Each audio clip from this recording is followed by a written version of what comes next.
ever heard of the Birmingham Pledge, Mom? The what? The Birmingham Pledge. If every person signed it and believed in it, there wouldn't be any more racism. Oh, I wish it was that easy. Well, I signed it. Do you want to? Sure. Hey, Mom. Grandpa's here. Hello, Daddy. We need to talk. Okay. FBI came over yesterday, talked to Jimmy. He said he didn't know anything about it.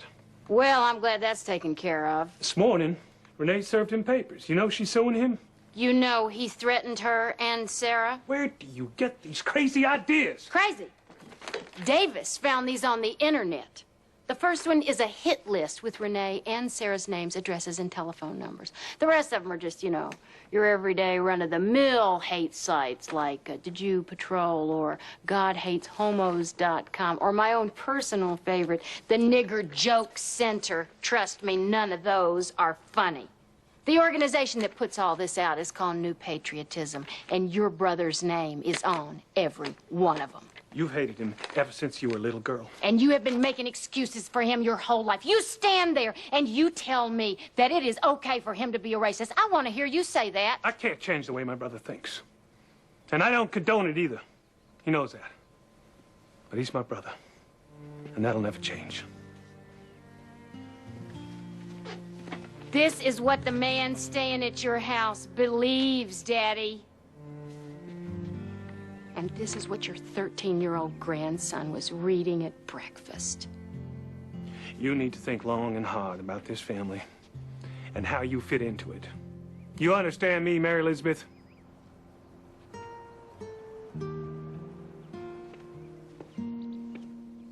Of course Lowenstein wants me to let it go. He's also out of his mind. But he's represented Jimmy O'Brien's organization before Renee, and he's won every time. That's because the First Amendment is Lowenstein's specialty. Don't get me wrong, he's a great attorney. If my father were alive, they'd probably work together. Wouldn't a list of names found on the internet be protected by the First Amendment? Absolutely.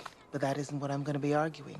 I file an action against James O'Brien alleging tort of outrage. Oh, I never heard that one. It's about intolerable behavior in a civilized society, and as far as I'm concerned, even Jimmy O'Brien's breathing is intolerable. I can't wait to chew this one up. And spit it out? Absolutely. Hello? Hi. What? Don't touch it, Mama. Just old dead crow. With its head cut off. Lord, you think we'd be past this by now. Regardless, pack a bag. You're staying with me tonight. After what that man did just 30 years ago, this doesn't scare me. Mama, pack. I think it's a good idea, Mrs. Jackson. You want me to take care of that for you? I can handle it. Shoot. If it was a chicken, I'd cook it up.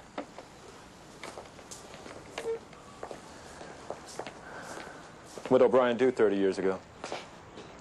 Let's just say I breathed a sigh of relief every night my father came home alive. No, Renee, I don't know how you did it. I don't think I could expose my kids to a life like that. It was hard. On him and us. I heard about Bull Connor and the march on downtown Birmingham. I think I went fishing that day. It wasn't a part of my life. It was a part of mine every single day. Look, you, in this case, I'm just not comfortable with you doing it. I can't change my life just to make you more comfortable, Bill. Renee, it isn't safe. Sometimes what's at stake is more important than being safe.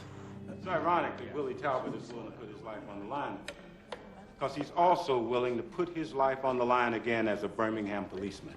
In this city, as a Negro, it is an unprecedented request. Not so in many other cities in our country. Since the 1870s, Negroes have been on the police forces in several states. South Carolina, Florida, Texas, Mississippi, Washington, D.C., and yes, Alabama, in Montgomery, Mobile, and Selma. In fact, at this very minute, a Negro by the name of Lloyd George Seeley has achieved the rank of captain in the New York City Police Department. Now, as a Negro policeman, Willie Talbot will enforce the law, just as any other Birmingham police officer. But the segregation law has been repealed, and this court's no longer required to enforce it. Now, just last week in Washington, D.C., President Johnson stood before the Congress and said, You are lucky the judge ruled in your daddy's favor, Renee. Yes, Mama. That hamster could have ruined everything for him. I didn't know it was there. People respect your daddy. His work is important. Very important. Did you see it looking up at him?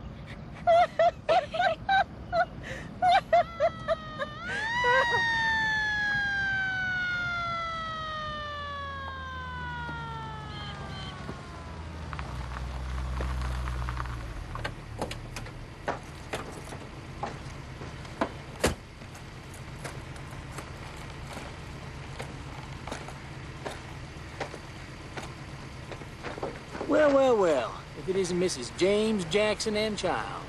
Was I speeding, officer? Oh, no. You were going nice and slow, just the way we like it. It's your husband who seems to be moving too fast. Get out of the car, Mrs. Jackson. I said get out. Leave the engine running.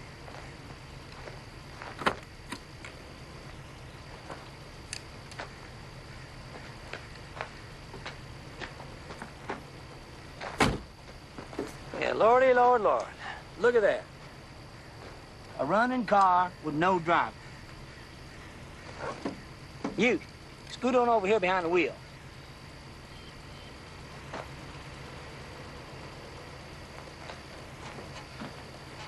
Good. Oh, that's good. Looks like your little licorice legs could reach that gas pedal if they had to. Well, now, look at the mess that your husband's got you in now. Who is this man? The one who wants to be a cop? I don't know his name. What's he look like? Tall. He's tall, I think. And what makes him different from any cop that Birmingham has ever seen? He's a Negro.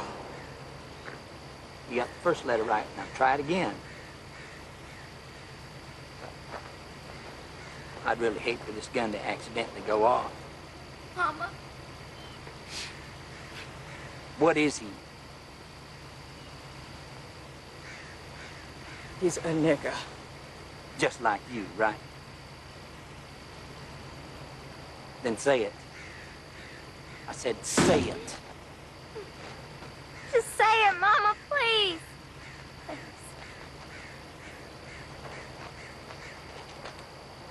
Nigger.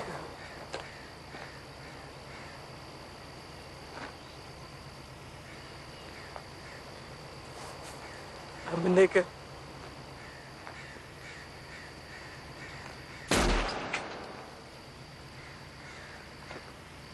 You're a smart lady, Mrs. Jackson.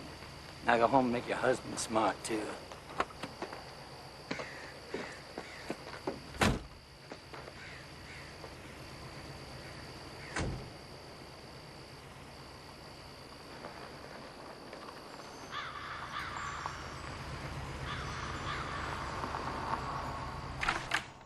Here, What's this? a subpoena. If you'll be there tomorrow at 9, I'll walk you through it. Have a good night. Hey! I got something for you, too. You have a good night. What was that? What the hell is this? I need you to go on record testifying that Jimmy threatened my life. Do you have a problem with that? What I have a problem with is you slapping me with a subpoena. Why didn't you just ask me? Because he's your family, Emmy. I couldn't take any chances, all right? Your family, too, Renee. I'd love to testify, but could we just talk a little No bit more talk, no more research, no more trying to understand my life or walk a mile in my moccasins or any of that crap. Be in court at 9 o'clock. Can you handle that? Absolutely. I think you know what you can do with that.